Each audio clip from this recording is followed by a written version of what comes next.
बिटिया हुई है बहुरिया को डोट। मिसिराइन का तीखा स्वर सीधे अम्मा के सीने में तीर बनकर लगा। बिटिया हाय दुर्गा मैया, इका की अरी दुई का कम थी जो इस बूढ़ी छाती पर एक और टपका दी। ओसारे में बैठी अम्मा ने छाती ऐसे पीटा मानो लड़की हुई न हो बल्कि घर से भाग गई हो। पहली हुई तो दादा को ले गई, दूसरी हुई तो चाचा सड़क सिधारे, अब तीसरी किसके लिए विषपान का कटोरा लेकर आई है। हे दुर्गा मैया, अम्मा का बड़बड़ाना चालू था। मिसिराइन गर्म पानी का भगोना उठाकर फिर कोठरी में चली गई। अंदर से अब कुमुदनी के कराहने की आवाज नहीं आ रही थी।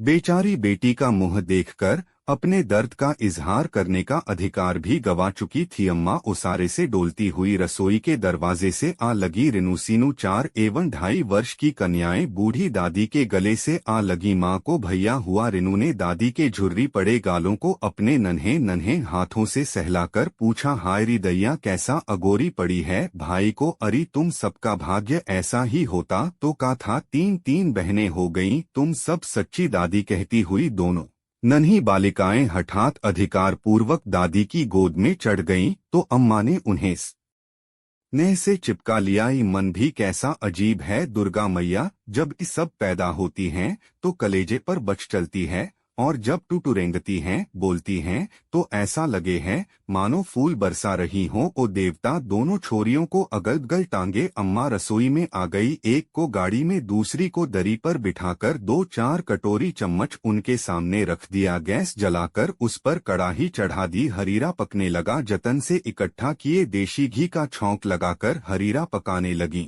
2 बेटे हैं उनके, बड़ा सुल्तानपुर में बहू और बच्चों के साथ है। वैसे तो हाथ में ढेरों नोट होते हैं, उसके पर तनख्वाह गिनी गिनाई ही तो मिलती है ना, और उसी में गुजारा करना पड़ता है। पति की भी वही 30 साल की पुरानी मुनीमी की नौकरी, न एक पैसे की अतिरिक्त आमदनी न कुर्सी की तरक्की। 30 साल पहले जो गद्दी मिली थी वह आज भी बरकरार थी। हाँ, बीच में 3-4 बार उसके कपड़े जरूर बदल गए थे। सेठ जी दरियादिली दिखाते हुए हर त्योहार पर मियां बीवी दोनों के लिए कपड़े जरूर भेजते। अम्मा की बड़ी अभिलाषा थी कि छोटे को एक बेटा हो जाए। आज सुबह भी जब संदीप काम पर जा रहा था उनका मुंह सूजा हुआ था। भोली अम्मा को कौन समझाता कि बेटा पैदा करना संदीप या कुमदुनी के हाथ में नहीं है और ना ही इसके लिए पूरी तौर पर कुमदुनी जिम्मेदार है। अरी बहूजी, बहुरिया को कुछ खाने को तो दे दो। मिसिराइन का तीखा स्वर फिर कानों से टकराया। चाय ही बना दो। चाय? अरी बच्चा जना है,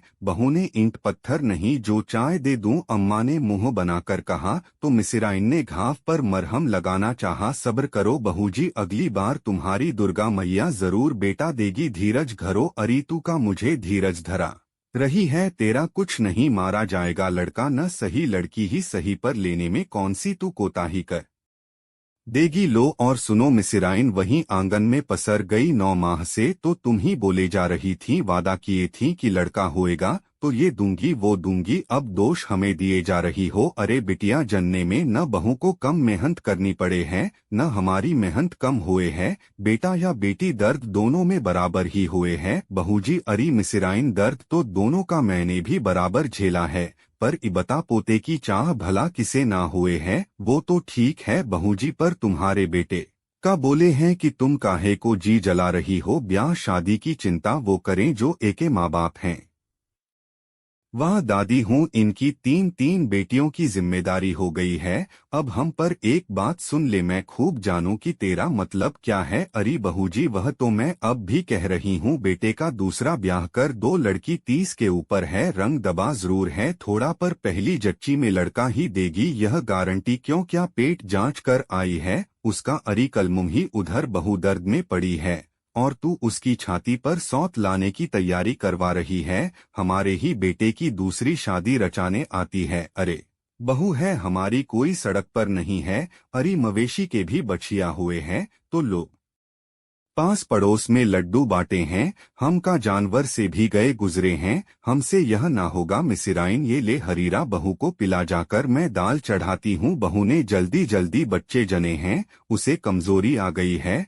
बहू अगर बीमार पड़ी तो तेरी खैर नहीं, अम्मा बड़बड़ाती रही। वाह जी, मनुष्य जानवर तो छोड़, कोठे वाली की भी बिटिया होए तो 10 तोले की सोने की पाजेब बजे हैं और हम बेटे के पीछे भागे जा रहे हैं। अरे इसमें बहू की क्या गलती जो दुर्गा मैया दे दे।